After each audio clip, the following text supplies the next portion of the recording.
Hello and good morning everyone. आप सभी लोगों का स्वागत है स्टडी ग्लोज पर। और आज है 9 अगस्त। बहुत ही बेहतरीन करंट अफेयर का सेशन आज हम लोग लेने वाले हैं। तो आप लोगों के लिए टॉप 50 का सेशन संडे को अपलोड कर दिया गया था। आप लोगों को जरूर उसे देखना है। काफी कम टाइम में 20 मिनट्स के अंदर 50 क्वेश्चंस कवर किए गए हैं।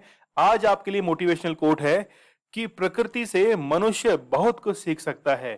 कोहरा हमें सिखाता है कि जीवन में अंधकार छा जाए और कुछ दिखाई ना दे तो व्यर्थ कोशिश करने के बजाय एक एक कदम सावधानी से रखा जाए। कोहरा होने पर हमें कुछ भी सामने दिखाई नहीं देता है, इसलिए फायदा इसी में है कि आप जो है वो एक एक कदम अपने आप स्वयं निर्णय करके और फिर रखें, बड़े सावधानी से रखें। क्योंकि यहां पर अंधकार का मीन्स क्या है? अंधकार का मीन्स है कि जब भी आपको कोई गाइडेंस ना मिले, आप कोई भी डिसीजन लेने में नाकामयाब रहें, या फिर आपने फिलहाल कोई असफलता जो है वो हासिल की है, तो अंधकार जो है वो छाने लगता है। इसीलिए आप अपना अगला कदम बिल्कुल सावधानी पूर्वक रखें, तो आपको अगला कदम जो है वो सफलता देकर जाएगा। तो चलिए शुरू करते हैं।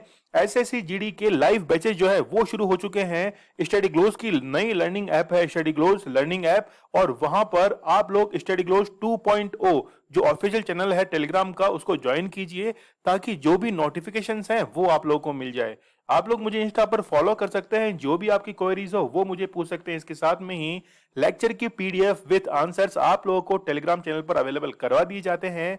इसके साथ में जो भी क्वेश्चंस हम लोग कवर करते हैं उसका क्विज जो है वो अवेलेबल रहता है टेलीग्राम चैनल के ऊपर। तो चलिए शुरू करते हैं 9 अगस्त के बहुत ही बेहतरीन करंट अफेयर के सेशन को। टोक्यो ओलंपिक 2021 में भारतीय रेसलर बजरंग पूनिया ने कौन सा पदक जीता है? तो रिसेंटली इनके द्वारा ब्रॉन्ज मेडल जो है वो जीता गया है। देखिए एग्जाम में, वनडे एग्जाम के अंदर बजरंग पूनिया का संबंध किस खेल से है, सीधा सीधा क्वेश्चन ही ये पूछ लिया जाता है। देखिए ओलंपिक रिसेंटली जो है वो क्लोज हो चुके हैं 8 अगस्त को, और क्लोजिंग सेरेमनी जो है वो मनाई जा चुकी है। तो हमने अभी तक एक गोल्ड मेडल जो है वो जीता है, और यही गोल्ड मेडल जीत के हमारी जो रैंक आई है वो 47th रैंक इंडिया की आई है, और सीधा इंडिया ने जंप किया था 66th रैंक से सीधा कहां पर 47th रैंक पर। और हमें धन्यवाद देना चाहिए किसका? नीरज चोपड़ा का, जिन्होंने गोल्ड मेडल जो है वो भारत के लिए अर्जित किया है। यहां हम लोग देख सकते हैं कि Bajrang Punia 65 KG freestyle के अंदर वो खेलते हैं। देखिए फ्री स्टाइल का मीन्स है कि जब भी कोई इंसान जब अपना दांव खेलता है तो कमर के नीचे जो पूरा बॉडी का हिस्सा है वहां पर अपना दांव खेल सकता है, तो इसको कहा जाता है फ्री स्टाइल। यदि हम लोग बाउंड स्टाइल को कहें तो केवल कमर से ऊपर का जो हिस्सा है तो हाथों से ही वहां पर कुश्ती लड़ी जाती है, कभी भी पैरों पर हमला वहां पर नहीं किया जाता है। तो यहां पर हम लोग देख सकते हैं कि ये बजरंग पूनिया का ओलंपिक का पहला मेडल है, और इन्होंने डिफीट किया था किसको? कजाक जो रेसलर हैं डॉल्यूट निजाकोव को, यहां पर 8-0 से इन्होंने डिफीट किया है, और उसके बाद इन्होंने ये मेडल जीता है। तो Bajrang Punia has won India 6th medal at Tokyo Olympic. तो टोटल आप लोगों को पता होगा कि 7 मेडल जो है वो हमने जीते हैं।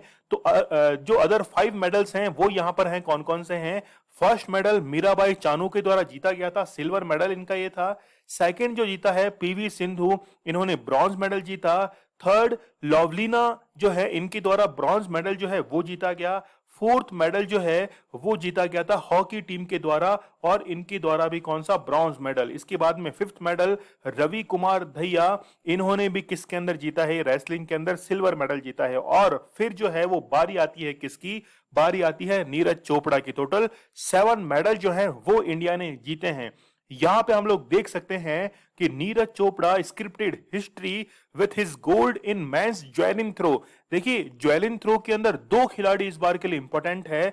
यदि हम लोग बात करें नीरज चोपड़ा की, तो नीरज चोपड़ा का संबंध हरियाणा से है। तो जैवलिन थ्रो के अंदर एक खिलाड़ी तो ये है, और दूसरे हैं कौन? देवेंद्र झाझड़िया, जो कि पैरा ओलंपिक के अंदर पार्टिसिपेट अब करने वाले हैं। तो हो सकता है कि भारत के लिए वो जरूर गोल्ड मेडल जो है वो जीत के लेके आएंगे। और अब जो है इसकी क्लोजिंग सेरेमनी मनाई जा चुकी है, इसको क्लोज जो है वो कर दिया गया है। यहां पर ये बहुत इंपॉर्टेंट क्वेश्चन है, आप लोग जरूर इसको याद कर लीजिएगा कि मोस्ट डेकोरेटेड ओलंपियन जो है टोक्यो 2020 के अंदर, वो ऑस्ट्रेलिया की खिलाड़ी हैं और वो स्विमिंग से रिलेटेड है। तो स्विमर है कौन? इमा मैकॉन जो है, ये है कौन? मोस्ट डेकोरेटेड ओलंपियन है टोक्यो ओलंपिक के अंदर। इन्होंने 7 मेडल अकेली ने जीत लिए हैं, जिनमें से 4 गोल्ड मेडल जीते हैं और 3 ब्रॉन्ज मेडल जीते हैं। तो याद रखना, बहुत ही इंपॉर्टेंट क्वेश्चन है। ऑस्ट्रेलिया से इनका संबंध है और स्विमर है ये। नाम क्या है? इमा मैकॉन इनका नाम है। यहां हम लोग देख सकते हैं कि मीराबाई चानू ने वेट लिफ्टिंग के अंदर सिल्वर मेडल, पीवी सिंधु ने बैडमिंटन के अंदर ब्रॉन्ज, फिर है लवलीना ने बॉक्सिंग के अंदर ब्रॉन्ज मेडल जो है वो जीता है, फिर रवि कुमार दहिया रेसलिंग के अंदर सिल्वर मेडल। इंडिया जो हॉकी टीम है इनकी द्वारा ब्रॉन्ज मेडल जीता गया है, बजरंग पूनिया ब्रॉन्ज मेडल है, और गोल्ड जो है वो नीरज चोपड़ा के नाम है, जिन्होंने 87.4 मीटर के आसपास जो है वो अपना ज्वेलिन फेंका था और गोल्ड मेडल जो है वो इन्होंने लगाया है। तो टोटल 126 जो एथलीट्स हैं, 18 स्पोर्ट्स से इन्होंने पार्टिसिपेट किया था और इन्हीं को इस बार 15 अगस्त को मतलब इंडिपेंडेंस डे के दिन इनको इनवाइट किया गया है। कहां पर? स्पेशल गेस्ट जो है वो इनवाइट किया गया है। तो यहां हम लोग देख सकते हैं कि जब भी ओलंपिक ऑर्गेनाइज करवाए जाते हैं तो हर 2 साल के अंदर, मतलब समर ओलंपिक, विंटर ओलंपिक, फिर समर ओलंपिक, तो 4 साल में एक बार मैन ओलंपिक होता है, मतलब इंपॉर्टेंट होता है, मुख्य होता है, और उसके बाद में हर 2-2 साल के अंदर क्या होते हैं? ये समर और विंटर का। जैसे हम लोग देख सकते हैं कि ये जो है वो समर ओलंपिक है, ठीक है। तो समर ओलंपिक को हम लोग इंपॉर्टेंट मानते हैं। फिर इसके 2 साल बाद विंटर ओलंपिक, मतलब 2022 के अंदर बीजिंग के अंदर विंटर ओलंपिक होंगे। उसके बाद में समर ओलंपिक पेरिस के अंदर होने जा रहे हैं, आपको पता है 2024 के अंदर। फिर विंटर ओलंपिक, वापस से फिर समर ओलंपिक आ जाएंगे कहां पर? लॉस एंजलिस के अंदर। इसके बाद वापस से समर ओलंपिक, ठीक है। तो यहां पर 2030 तक का, तो हम लोग ये कह सकते हैं सीधे सीधा कि जो समर ओलंपिक हैं वो ज्यादा मायने रखते हैं, क्योंकि विंटर ओलंपिक में आप लोगों को पता होगा कि इंडिया ने अभी तक एक भी मेडल जो है वो नहीं जीता है, चाहे वो ब्रॉन्ज हो, सिल्वर हो या फिर गोल्ड मेडल हो। तो 2032 की जो होस्ट है वो किसको बनाया गया है? ऑस्ट्रेलिया के ब्रिस्बेन के अंदर 2032 के ओलंपिक जो हैं वो आयोजित किए जाएंगे, और 2024 में कहां पर? पेरिस में। तो 2024 में पेरिस, 2028 में लॉस एंजलिस और 2032 के अंदर रिसेंटली ऑस्ट्रेलिया के ब्रिस्बेन के अंदर ये ऑर्गेनाइज करवाए जाएंगे। कौन सी स्पेस एजेंसी अवलोकन उपग्रह, मतलब अर्थ ऑब्जर्वेशन सैटेलाइट जो है EOS-3 वो लॉन्च करेगा? तो ये काम जो है वो इसरो के द्वारा किया जाएगा। देखिए, नासा जो है वो यूएसए की स्पेस एजेंसी है, ये है किसकी? जापान की। CNSA ये कहां की है? ये है चाइना की। और ये कहां की है? इंडिया की।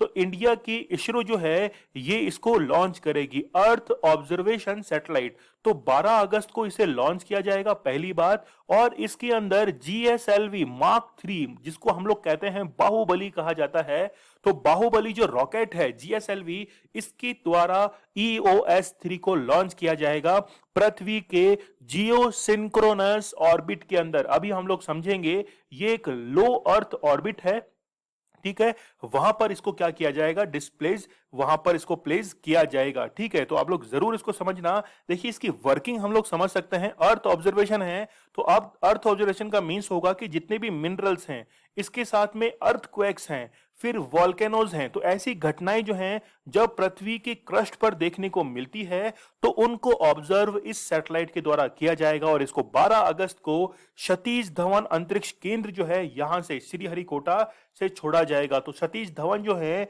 इनको कहा जाता है कि भारत के अंदर जो स्पेस है, स्पेस के क्षेत्र में स्पेस का जन्मदाता जो है वो इनको कहा जाता है भारत में, ठीक है। तो चलिए, यहां पे हम लोग देख सकते हैं कि जियो सिंक्रोनस ऑर्बिट के अंदर इसको क्या किया जाएगा? प्लेस किया जाएगा। जैसे फ्लड्स हैं, रिसेंटली आपको पता है कि आपदा प्रबंधन, डिजास्टर मैनेजमेंट के लिए रेस्क्यू टीम जो है वो काम करती है, लेकिन वो तभी अच्छे से काम कर पाएगी जब उसके पास में ये पूरी इंफॉर्मेशन हो कि कहां पर किस मात्रा में बाढ़ आने वाली है। और वो जो है, जैसे साइक्लोन की हम लोग बात करें, जैसे यास तूफान आया था, तोकते तूफान आया था, तो वो जो है उसका पहले से प्रिडिक्शन करने के लिए ऐसे अर्थ ऑब्जर्वेशन सैटेलाइट का इस्तेमाल किया जाता है, उनको मॉनिटर करने के लिए। इसके साथ में ही status of crops, vegetation, change of forest cover. तो फॉरेस्ट कवर में आपको पता ही होगा कि सैटेलाइट का इस्तेमाल किया जाता है। चलिए हम लोग यहां पे समझ लेते हैं। देखिए ये तो आपको पता होगा कि अर्थ जो है वो अपने एक्सिस से 23.5 डिग्री जो है वो टिल्टेड है। इसके साथ में ही यदि मान लीजिए कि एक ऐसा सैटेलाइट लॉन्च किया जाए जो बिल्कुल इसके एक्सिस के इक्वल हो, हम लोग कहें कि टिल्ट होने के बाद फिर इसको इसके पैरेलल लिया गया है, तो इसको ही कहा जाता है जियो सिंक्रोनस सैटेलाइट। लेकिन यदि मान लीजिए कि ये एक्स एक्सिस है और बिल्कुल इसी के सापेक्ष कोई जो है वो सैटेलाइट प्लेस जो है वो किया जाता है, तो इसको हम लोग क्या कहेंगे, वो होगा सन सिंक्रोनस। यहां पे हम लोग थोड़ा सा अगले डायग्राम में समझेंगे। तो यहां पे देखिए आप लोग, इसको हम लोग कहेंगे जियो स्टेशनरी। ठीक है, तो जियो स्टेशनरी इसे कह दीजिए। ठीक है, फिर दूसरा है जियो सिंक्रोनस। तो दोनों के अंदर एक एक्सिस जो है यानी कि एंगल ऑफ इंक्लिनेशन वो दोनों के अंदर मेंटेन रहता है। तो जब पृथ्वी के बिल्कुल एक्सिस के इक्वल वो घूमने लगे तो उसको हम लोग कहेंगे जियो स्टेशनरी। और थोड़ा सा टिल्ट होके वो जब मूव करे तो उसको हम लोग कहेंगे जियो सिंक्रोनस। ठीक है, एक ऑर्बिट हम लोग यहां पे और समझ लेते हैं जिसको कहते हैं पोलर टू पोलर मूव ये किया जाता है। तो यहां पर सैटेलाइट जो है वो पोलर टू पोलर मूव करता है और ऐसे सैटेलाइट जीपीएस के काम में आते हैं। ठीक है, जीपीएस के काम में जीएसएलवी भी आता है, मतलब जियो सिंक्रोनस भी आता है, और पीएसएलवी जो है ये भी ऐसे काम में आता है। जैसे मान लीजिए मैप डिजाइन करना है, तो मैप डिजाइनिंग के अंदर पोलर ऑर्बिट जो सैटेलाइट है इनको काम में लिया जाता है। तो यहां पे आप लोग देख सकते हैं कि एक सैटेलाइट जो है वो पोलर टू पोलर मूव कर रहा है। चलिए इसरो की यदि हम लोग बात करें तो हेडक्वार्टर्स है बेंगलुरु के अंदर और इसको एस्टैब्लिश किया गया था 15 अगस्त 1969 को। बहुत ही इंपॉर्टेंट है क्योंकि इसरो के निर्माण से पहले केवल एक डिपार्टमेंट हमारे पास में था, अंतरिक्ष विभाग जिसको हम लोग कहते थे। वही स्पेस डिपार्टमेंट जो है वो वर्क करता था एज ए इसरो की तरह। लेकिन 1969 के अंदर इसरो की स्थापना कर दी गई। तो अब जो है वो इसकी स्थापना का वर्ष जो है वो नजदीक है, स्थापना का दिवस जो है वो 15 अगस्त वो नजदीक आने वाला है। तो मुझे आप लोग बताइएगा कि स्थापना के कितने वर्ष हो चुके हैं इसरो को। और यहां पर 1969 से यदि 100 साल हम लोग पहले जाएं तो 1869 में क्या हुआ था, तो 2 अक्टूबर 1869 को गांधी जी का जन्म जो है वो भी हुआ था। तो यहां पे हम लोग देख सकते हैं कि इसरो के फाउंडर हैं विक्रम साराभाई और वर्तमान में चेयरमैन है कौन, के शिवान। ठीक है, जबकि फर्स्ट चेयरमैन जो बने थे वो कौन बने थे, विक्रम साराभाई इसके पहले चेयरमैन बनाए गए थे। राष्ट्रीय हथकरघा दिवस जो है वो कब मनाया जाता है, 7 अगस्त को ये दिवस मनाया जाता है। देखिए नेशनल हैंडलूम, हैंडलूम का मीन्स है कि यदि हैंडीक्राफ्ट, हाथ के अंदर कोई ऐसी कला है, हाथ से हम लोग किसी क्राफ्ट को निर्मित कर रहे हैं, तो इसको हम लोग कहते हैं हैंडलूम। और इसके लिए 7 अगस्त को ये दिवस मनाया जाता है। देखिए आप लोगों ने कॉन्स्टिट्यूशन के अंदर डीपीएसपी पढ़ा होगा, directive principle of state policy. वहां पर आर्टिकल 40 आता है।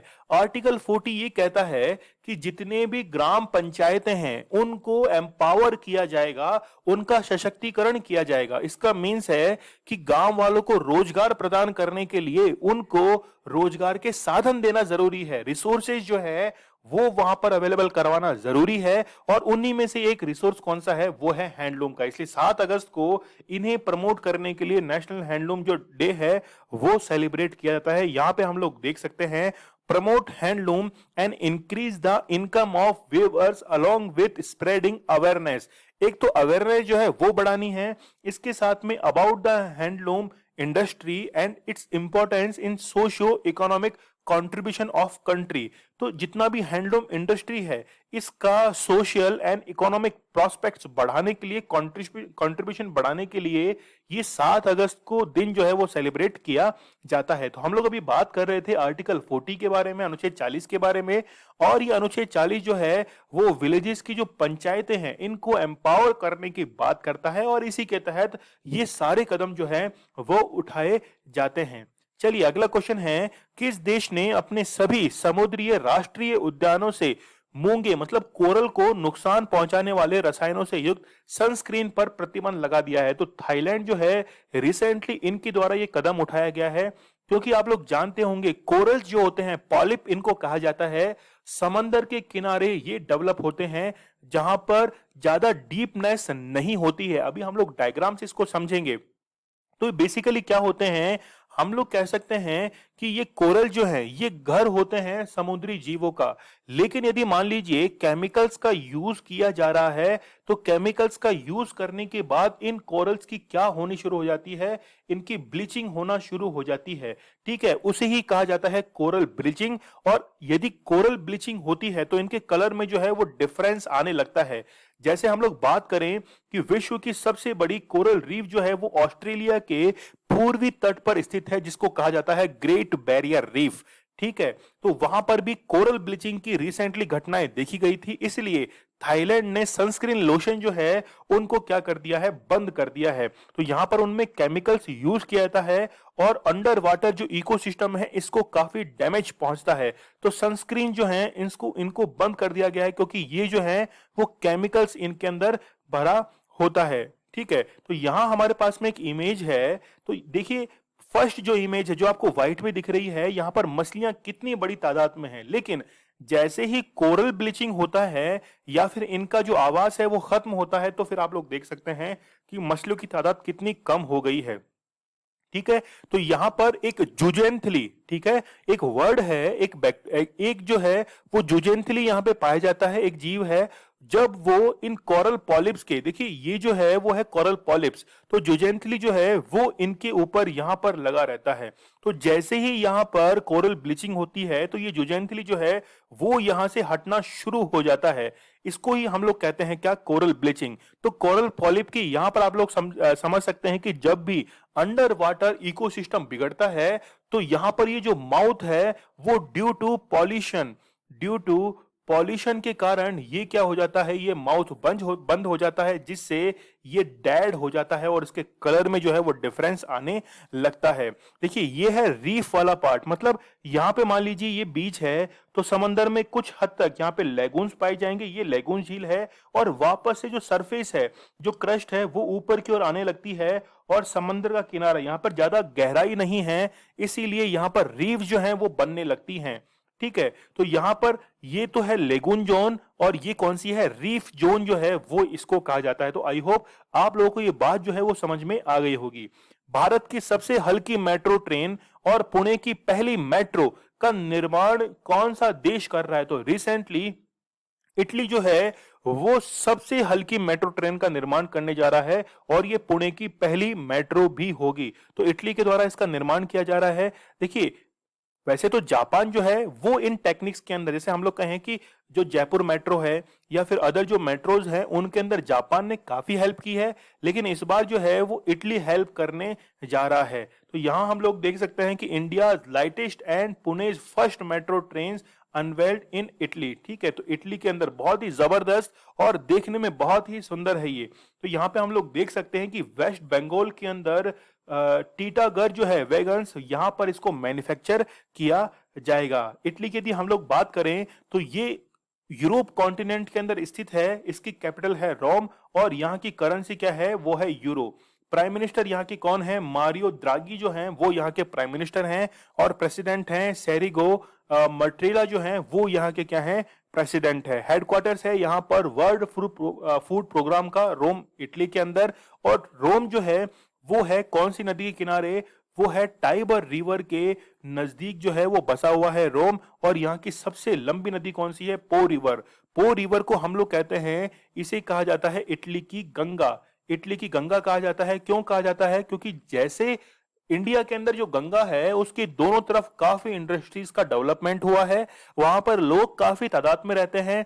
वीट मतलब गेहूं का उत्पादन जो है, प्रोडक्शन वो ज्यादा होता है, इसीलिए इसका कंपैरिजन किया जाता है किसके साथ में, गंगा के साथ में। इसीलिए पो रिवर को कहा जाता है इटली की गंगा। चलिए अगला क्वेश्चन है, US agency for international development USAID ने भारतीय मूल की महिला जो है इनको निदेशक बनाया है। ठीक है, डायरेक्टर जो है, मिशन डायरेक्टर वो नियुक्त किया है, तो वो कौन है, वो है वीना रेड्डी जो हैं वो मिशन डायरेक्टर अपॉइंट की गई है। देखिए हेल्थ प्रोग्राम जो है वो पूरे वर्ल्ड के अंदर कई संस्थाएं चलाती है, जैसे डब्ल्यूएचओ है, ठीक है, एफएओ है, वैसे ही यूएसएआईडी जो है, इनके द्वारा भी ये हेल्थ प्रोग्राम जो हैं वो चलाए जाते हैं। तो वीना रेड्डी जो है वो रिसेंटली क्या बनाई गई हैं, मिशन डायरेक्टर जो हैं वो बनाई गई हैं। तो आप लोग यहाँ पे देख सकते हैं कि India America, Veena Reddy take charge of USAID as mission director for India and Bhutan. तो यहाँ पर ये भूटान जो है वो हमारे लिए काफी इंपॉर्टेंट बन जाता है। भूटान की कैपिटल क्या है, वो है थिम्पू। ठीक है, चलिए यहाँ पे आप लोग देख सकते हैं कि फाउंड किया गया था 3 नवंबर 1961 को और उसके हेडक्वार्टर्स हैं वॉशिंगटन डीसी के अंदर। प्रेसिडेंट हैं समंथा पावर जो है, ये इसके क्या हैं, यहाँ पर प्रेसिडेंट है। तो इसके वर्क जो है हम लोग देख सकते हैं कि यूएसएआईडी को पहले संयुक्त राज्य टेक्निकल कॉरपोरेशन मिशन के नाम से जाना जाता था। इसकी स्थापना 1964 के अंदर हुई थी। इसका जो ऑब्जेक्टिव है वो है कि लोगों के हेल्थ को इंप्रूव करने के लिए परियोजनाएं जो हैं उनको क्या करना, उनको अनुदान देना, उनको टेक्निकल कॉरपोरेशन प्रोवाइड कराना। इसके साथ में ही भारत में इसकी शाखा जो है वो, ब्रांच जो है वो कहां पर स्थित है, वो दिल्ली के अंदर स्थित है। ये काफी इंपॉर्टेंट बात है। चलिए, भारत का विदेशी मुद्रा भंडार इंडिया फॉरेक्स रिजर्व जो है वो 620.576 अरब डॉलर तक पहुंच गया है। इसमें भारत का स्थान जो है वो चौथा आ चुका है। देखिए, इस मंथ के एंड तक, मतलब जुलाई के एंड तक फोर्थ जो है पोजीशन वो इंडिया ने गेन की है। 30 जुलाई 2021 तक कितना बढ़ा है, ये 9.427 बिलियन जो है वो इसमें इंक्रीमेंट आया है। तो यहाँ पे इंडिया की रैंक जो है वो कितनी आ गई है, फोर्थ आ गई है। यहाँ पे हम लोग देख सकते हैं कि फॉरेन एक्सचेंज रिजर्व जो है इसको फॉरेक्स रिजर्व भी कहा जाता है और ये कहलाता है कि balance of payment are called reserve assets. इसके अंदर क्या क्या शामिल होते हैं हम लोग देख सकते हैं। एक तो है foreign rupees, deposits with foreign banks, इसके साथ में foreign treasury bills, short term और लॉन्ग टर्म गवर्नमेंट एसेट्स, इसके साथ में ही स्पेशल ड्राइंग राइट, क्योंकि बास्केट है, बास्केट के अंदर 5 जो अलग अलग कंट्रीज हैं जो परमानेंट मेंबर हैं यूएन के, उनके जो एचडीआर है, जो करेंसी है वो इसमें इंक्लूड होती है। इसके साथ में ही गोल्ड रिजर्व जो है वो इंक्लूड किया जाता है और आईएमएफ का जो रिजर्व है वो इसके फॉरेक्स रिजर्व के अंदर क्या किया जाता है, काउंट किया जाता है। तो इसमें ये जो क्वेश्चन है इसको आप लोग जरूर प्रिपेयर करना कि कौन सी जो करेंसी है वो फॉरेक्स रिजर्व में काउंट नहीं होती है। कई बार एग्जाम के वनडे एग्जाम्स के अंदर और पीसीएस एग्जाम्स के अंदर ये क्वेश्चन देखने को मिलता है। हाल ही में भारतीय प्राणी सर्वेक्षण मतलब जूलॉजिकल सर्वे ऑफ इंडिया की पहली महिला डायरेक्टर जो है वो कौन बनाई गई है, तो यहां पर डी आंसर जो है इज राइट आंसर, दृष्टि बनर्जी जो है वो यहां पर बनाई गई है। जूलॉजिकल सर्वे ऑफ इंडिया की फर्स्ट फीमेल डायरेक्टर जो है वो बनाई गई हैं, वुमेन डायरेक्टर बनाई गई हैं। देखिए, जितना भी प्राणियों से रिलेटेड मतलब जूलॉजिकल जो सर्वे होता है वो इस संस्था के द्वारा किया जाता है। इसके साथ में आप लोग देख सकते हैं कि दृष्टि बनर्जी इज ए साइंटिस्ट। ठीक है, ये अलग अलग फील्ड के अंदर ये अपने प्रोजेक्ट जो हैं वो चलाती हैं। He has worked as the coordinator of digital sequence information project of ZSI since 2012। तो ये जो है वो 2012 से इस प्रोजेक्ट के अंदर लगे हुए हैं। तो आप लोग यहाँ पे देखिए कि इसको फाउंड किया गया था ZSI को 1 जुलाई 1916 को गवर्नमेंट ऑफ इंडिया के द्वारा, और ये आता है ministry of environment, forest and climate change के अंतर्गत ये जो है वो ZSI को गिना जाता है। देखिए, इसको आप लोग कंफ्यूज नहीं करना है, सर्वे ऑफ इंडिया के द्वारा। ठीक है, तो और जो डिपार्टमेंट हैं जैसे जियोलॉजिकल सर्वे ऑफ इंडिया, तो वो किससे आता है, वो अर्थ से रिलेटेड आता है। तो यहाँ पे जूलॉजिकल सर्वे ऑफ इंडिया है। ठीक है, तो इसको फाउंड किया गया था 1 जुलाई 1916 को। इसके हेडक्वार्टर्स काफी इंपॉर्टेंट है, कई बार एग्जाम में आता है, कोलकाता के अंदर है। लोकेशन कहां पर है, वेस्ट बंगाल इंडिया में। और डायरेक्टर कौन है, डॉक्टर कैलाश चंद्रा जो हैं वो इसके डायरेक्टर हैं। हाल ही में किस जल विद्युत परियोजना को ब्रुनेल मेडल से सम्मान जीता है, तो वो माग देचू जो हाइड्रो पावर प्रोजेक्ट है जो कि भारत और भूटान के बीच में, इंडिया और भूटान के बीच में एक कंबाइंड हाइड्रो पावर प्रोजेक्ट है और इसी को ही ब्रुनेल मेडल जो है वो दिया गया है। ठीक है, तो यहाँ पे हम लोग देख सकते हैं कि भूटान और इंडिया का मांगदेचु हाइड्रो पावर प्रोजेक्ट जो है इसको इस सम्मान से सम्मानित किया गया है। और ये जो है वो सिविल इंजीनियर्स के लिए ये जो मेडल है, ये जो अवार्ड है, ये किस लिए दिया जाता है कि सिविल इंजीनियरिंग का इसमें बेहतरीन काम जो है वो देखने को मिलता है। और ये पुरस्कार जो है वो लंदन के अंदर दिया गया है। तो यहाँ पे हम लोग देख सकते हैं, one of the reason the Mangdechhu project was honoured was due to its social and environmental credibility। तो समाज और पर्यावरण पर इसका कोई भी नेगेटिव इंपैक्ट नहीं था। इसके साथ में ही इसके द्वारा 2.4 मिलियन टन जो है वो ग्रीन हाउस गैसेज जो हैं वो क्या हुई हैं, रिड्यूस हुई हैं। तो अब जो है इसको अनाउंस किया गया था अक्टूबर 2020 के अंदर। तो आप लोग जरूर इसको याद रखिएगा। ग्रामीणों को स्वच्छ जल के महत्व के बारे में जानकारी देने के लिए पानी माह यानी कि जो वाटर मंथ जो है, जल माह, वो किसके द्वारा शुरू किया गया है? तो वो शुरू किया गया है रिसेंटली लद्दाख के द्वारा। और यहां पर आप लोग को पता होगा कि जल शक्ति मंत्रालय के द्वारा जल जीवन मिशन के तहत ये टारगेट है कि 2024 तक हर घर जो है वो नल से जल पहुंच जाए। और ये किस मंत्रालय के अंतर्गत आता है? जल शक्ति मंत्रालय। और मंत्री कौन है? गजेंद्र सिंह शेखावत जो हैं वो इसके मंत्री हैं। ठीक है, ये काफी इंपॉर्टेंट है। तो यहां पर अवेयरनेस बढ़ाने के लिए, तो यहां पे आप लोग देख सकते हैं कि Ladakh to inform the villagers about the importance of clean water. तो जनता, वहां के जो लोग हैं, इनको ये समझाना कि क्लीन वाटर जो है इसका क्या महत्व होता है। तो the water month campaign will take 3 dimension approach. पहली कौन सी है? Focusing on water quality. तो सबसे पहले वाटर की जो क्वालिटी है इस पे फोकस किया जाएगा, वाटर क्वालिटी टेस्टिंग पर। दूसरा है फिर उसकी planning and water supply strategy. और थर्ड कौन सा है? Smooth functioning of water gatherings. तो यहां पर 3 जो ऑब्जेक्टिव हैं वो इसके अंदर कंप्लीट किए जाएंगे। यहां पर हम लोग देख सकते हैं कि गवर्नमेंट का डेटा जो है वो क्या कहता है कि 11.75% rural house hold in Ladakh have tap water connection.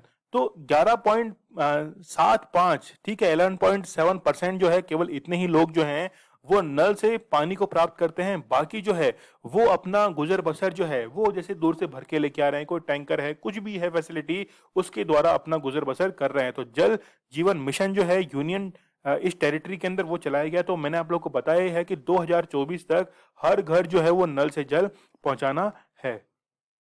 तो इसके 2 फेज हैं। फर्स्ट फेज के अंदर, first phase will also include awareness and sanitization campaigns. फिर सेकंड कौन सा है? यहां पे आप लोग देख सकते हैं कि विल फोकस ऑन पानी सभा। तो पानी सभा के अंदर अवेयरनेस जो है वो फैलाई जाएगी, मीटिंग जो है डोर टू डोर वो की जाएंगी, विजिट्स की जाएंगी। इसके तहत क्या किया जाएगा? लोगों को जागरूक किया जाएगा। हाल ही में भारत का पहला हार्ट फेलियर बायो बैंक जो है, हार्ट फेलियर बायो बैंक, वो किस राज्य के अंदर शुरू किया गया है? तो रिसेंटली केरला के अंदर शुरू किया गया है। देखिए, जो भी हार्ट फेलियर होता है इसका क्या कोज हो सकता है, इससे रिलेटेड जितनी भी डेटाज हैं वो इस बैंक के अंदर कलेक्ट किए जाएंगे। और हार्ट अटैक से जो मृत्यु होती है उसकी दर जो है, रेट्स, उनको कैसे कम किया जाए वो भी जानकारी जो है वो इस बैंक के अंदर क्या की जाएगी? इंक्लूड की जाएगी। तो केरल के अंदर भारत का पहला हार्ट फेलियर बायो बैंक जो है वो स्थापित किया गया है। ठीक है, तो यहां पे आप लोग देख सकते हैं, first heart failure bio bank in the country, national centre for advance research and excellence in HF. ठीक है, at Shri Chitra Tirunal institute for medical sciences and technology. तो केरल के अंदर इसको जो है वो शुरू किया गया है। काम क्या है इसका कि जितना भी हेल्थ से रिलेटेड इश्यूज हैं, हार्ट फेलियर क्यों होता है, इसके सारे डेटा जो है वो यहाँ पे कलेक्ट किए जाएंगे। तो सैंपल्स हैं, इसके साथ में ही जो भी कोज हैं फेलियर के उनको डायग्नोस किया जाएगा, रिसर्च किया जाएगा उसके लिए, और फिर डेटा जो है उनको कलेक्ट किया जाएगा। किस राज्य के पहलवान लाभांशु शर्मा ने केसरी कुश्ती दंगल 2021 में भारत केसरी पुरस्कार 2021 जीता है? तो उत्तराखंड के ये खिलाड़ी हैं। और ये जो दंगल है ये हुआ कहां पे था? तमिलनाडु के अंदर ये दंगल हुआ था। और वहां पर इन्होंने क्या जीता है? गोल्ड मेडल जीता है। उत्तराखंड से इनका संबंध है। तो 2 दिन तक ये चला था, 23 और 24 जुलाई को। तो यहाँ पे आप लोग देख सकते हैं कि स्पोर्ट्स एसोसिएशन ऑफ तमिलनाडु के द्वारा ऑर्गेनाइज करवाया गया था। और ये क्या है? एक रेसलर है उत्तराखंड के। चलिए, अमेरिका ने चीन के साथ बढ़ते तनाव के बीच किस देश को पहली बार हथियार बेचने को मंजूरी दे दी है? तो ताइवान को जो है वो हथियार जो है वो बेचे जाएंगे अमेरिका के द्वारा। देखिए, अमेरिका और चाइना के बीच जो है वो अभी कोल्ड वॉर चल रहा है। सेकेंड वर्ल्ड वॉर जो कि 1939 से स्टार्ट हुआ था, उस 1939 से लेकर 1944 के बाद से यूएसए और यूएसएसआर के बीच में कोल्ड वॉर चला था। और वो समाप्त कब हुआ था? जब यूएसएसआर का विघटन हुआ था, उसके बाद में वो कोल्ड वॉर समाप्त हुआ था। वैसा ही कोल्ड वॉर जो है वो अमेरिका और चाइना के बीच में अब देखने को मिल रहा है। इसीलिए ताइवान को अपने पक्ष में करने के लिए अमेरिका ने वहां पर क्या किए हैं? हथियार सप्लाई किए हैं। तो यहाँ पे हम लोग देख सकते हैं, ये है ताइवान की लोकेशन और ताइपे जो है वो इसकी कैपिटल है। ताइवान स्टेट जो है वो चाइना और ताइवान के मध्य है। ईस्ट चाइना सी और साउथ चाइना सी को वो क्या करती है, जोड़ती है। देखिए, चाइना जो है वो साउथ चाइना सी के अंदर एक 9 डैश लाइन को अपनी सीमा रेखा बताता है। लेकिन वियतनाम और दूसरे देश जो है वो इस सीमा रेखा को नहीं मानते हैं और इसका अपोज अमेरिका भी करता है। लेकिन अमेरिका जो है वो अब इन 9 डैश लाइन के जो जितने भी आइलैंड्स जो है कंट्रीज, इनको सपोर्ट कर रहा है और इसीलिए ताइवान को भी जो है वो अमेरिका के द्वारा सपोर्ट किया जा रहा है। तो यहाँ पे हम लोग देख सकते हैं कि फर्स्ट टाइम जो है वो अप्रूव किया गया है आर्म सप्लाई, किसके लिए? ताइवान के लिए। चलिए, यहाँ पे हम लोग देख सकते हैं कि 750 मिलियन यूएस डॉलर जो है वो ताइवान को जो है उसके आर्म जो है वो डिलीवर किए जाएंगे।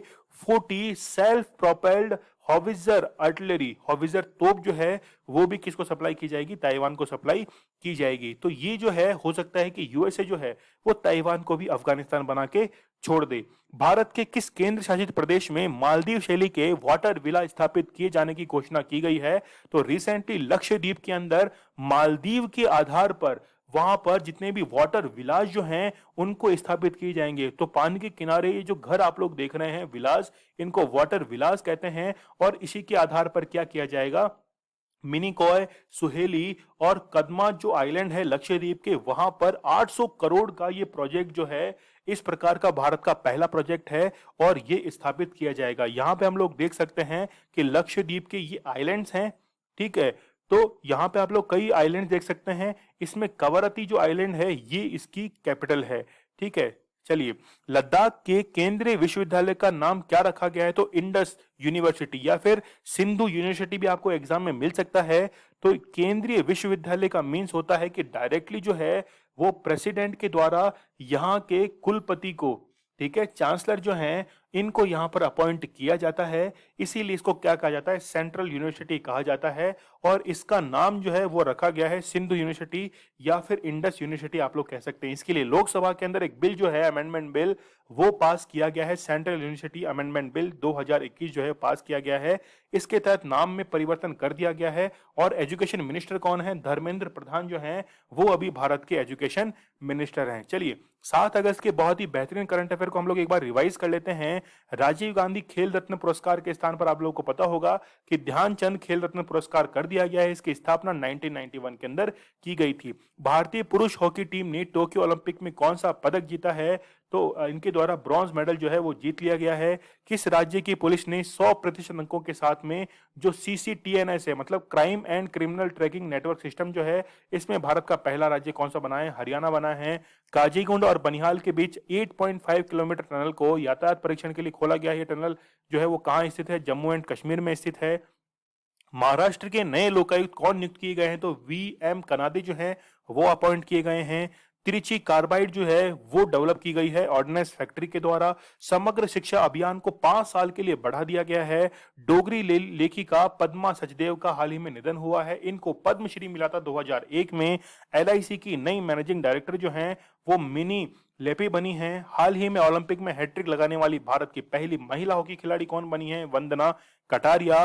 प्रधानमंत्री नरेंद्र मोदी 15 अगस्त को लाल किले पर मनाए जाने वाले स्वतंत्रता दिवस पर विशेष अतिथि के रूप में किसको आमंत्रित किया है? तो वो है ओलंपिक की टीम को।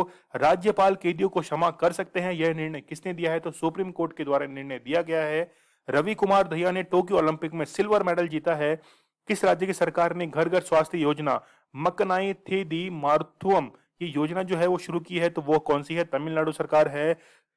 क्रिकेट टीम इस साल के अंत में 18 साल में पहली बार पाकिस्तान का दौरा करेगी, तो वो है न्यूजीलैंड की टीम। ये कल का हमारा स्टडी ग्लोस क्वेश्चन था कि lady doctor the untold story of India first women in medicine, ये बुक जो है वो कविता राव के द्वारा लिखी गई है। आज आप लोगों के लिए स्टडी ग्लोस क्वेश्चन है कि थावरचंद गहलोत व मग्गू भाई छगन भाई पटेल को किन राज्यों का राज्यपाल बनाया गया है। तो इस क्वेश्चन का आंसर मुझे कमेंट सेक्शन में देना मत भूलिएगा।